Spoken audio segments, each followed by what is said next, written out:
But Larry Hales, we're so proud to have him here. Larry, while he was in Colorado, the guy was the most hated individual in Colorado by the Colorado cops. He would go out in the evening, take a video camera, and when they were beating up youth like they do everywhere else, he was getting it down on paper, getting it down on video. They hated his guts so much they framed him up in Colorado. A major case, but he came into his house, beat him up, turned him upside down, threw his cats out in the cold winter in Denver, and they get cold winters there too. But he beat that case because the people like us wouldn't let him go. He's now in New York. He's traveling around the country as an organizer. He's a wonderful brother, and we're so proud and excited to have Larry here. Thank you, Jerry. Yeah, I beat that case, and then I got out of Colorado. But I'm happy to be here in Detroit. This is my first time here. My mother actually grew up between here and Laurel, Mississippi. So I was able to come here a few times as a child and see my great-grandparents, and a couple other times for political reasons. But I am excited to actually be here for this. This is my second People's Summit this year. I was able to take part in organizing and being at the People's Summit on May 31st that was organized by the Bail Out the People movement as well. Today, like Jerry said, I was a victim of police brutality. And just so, you know, one of the first things actually two things people ask me about Denver when I tell them I'm from, tell them that I lived there for 9 years. They say, does it snow there all the time? And are there any black people in Denver? First, the first question, answer to the first question is, it snows in Denver a lot, probably about the same amount as it does here in Detroit. The mountains aren't in Denver, they're west of Denver, but you can see them if you look west if you're in Denver. There are a lot of black people in Denver. Matter of fact, one of the basketball players for the Detroit Pistons, Chauncey Billups, is originally from Denver. He's from Park Hill. If you remember his interviews, he'd say Park Hill, baby, because that's one of the black communities in Denver. It's northeast Denver, and it's being gentrified right along with 5 Points, which is the historical black community. And people who were pushed out of 5 Points by gentrification were pushed to a neighborhood called Montbello. And the highest foreclosure rate right now in the Denver metropolitan area is in northeast Denver in Montbello. Montbello right now has the lowest graduation rate of high schools within the city of Denver. For the most part, the way that the landscape is that black people generally live on the northeast side and Latino people live on the west side.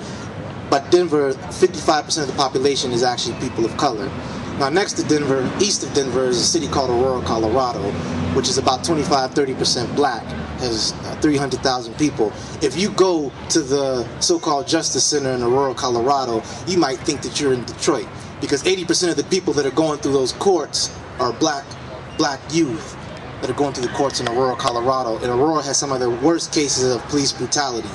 Now my particular case, how I caught that case and how I got jammed up, was that one of the victims of police brutality, a brother who had been shot in his back 3 times and violated and sent back to prison, was a case that the group that I worked with, we worked on that case for a very long time. He was violated and sent back 3 years on a technicality because he was in a home of somebody who was a convicted felon. And he was shot in his back 3 times. And the cops were breaking it. The cops and parole officers, actually a parole officer that put the 3 bullets in him, they went into the wrong house.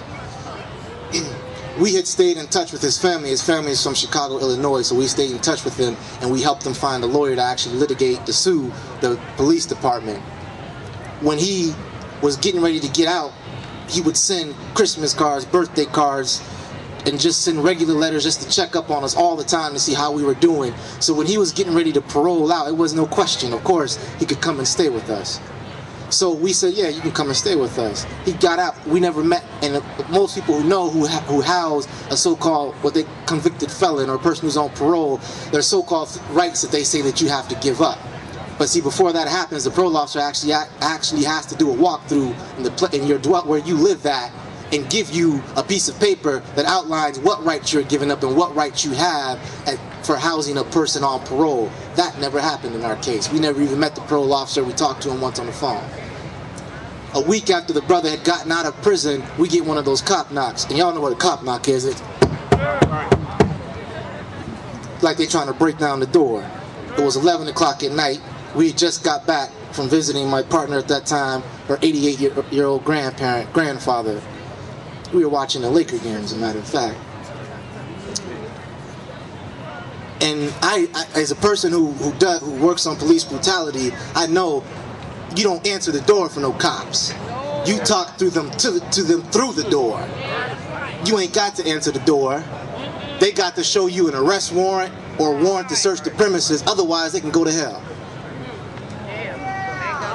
And what I told them, what I said is, who is it? And they said, oh, it's a parole visit.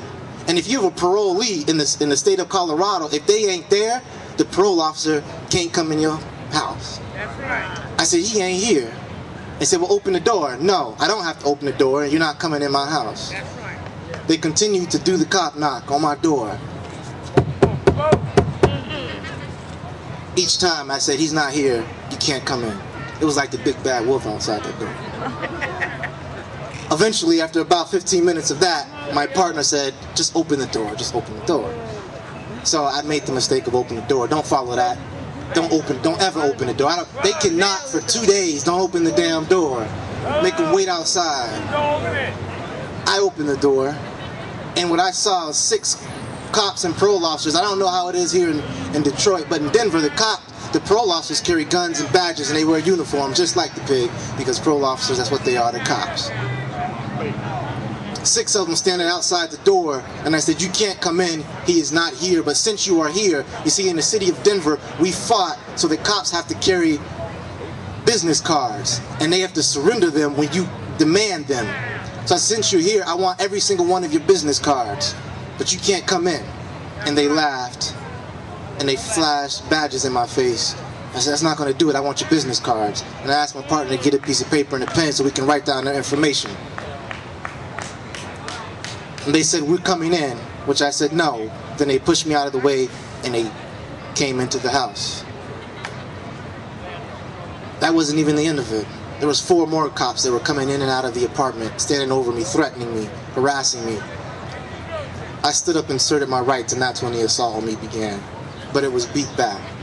And the reason why they dropped the charges is because they said that they didn't have a right to enter my apartment in the first place. Remember, that's what I said. That's what I told them. You can't come into my apartment. But they didn't drop it because they said, oops, we made a mistake.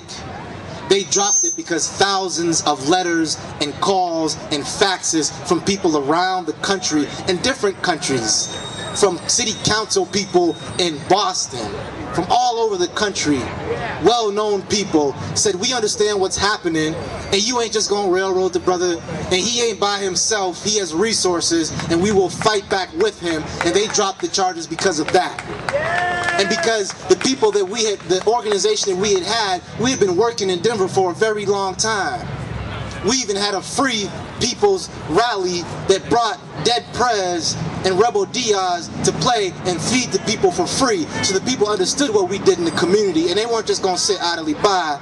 They weren't going to sit idly by and let somebody who had defended them and had been by their side get railroaded and put away. So with that said, thank you for being here. I am your host, Larry Hales, from the youth group Fight Imperialism Stand Together, which is a socialist youth group, an anti-imperialist youth group that fights for the rights and fights with all oppressed people and supports the right to self-determination of oppressed people, Latino, indigenous people, black people, all oppressed people, and supports LGBT rights and women's rights, and we fight for socialism.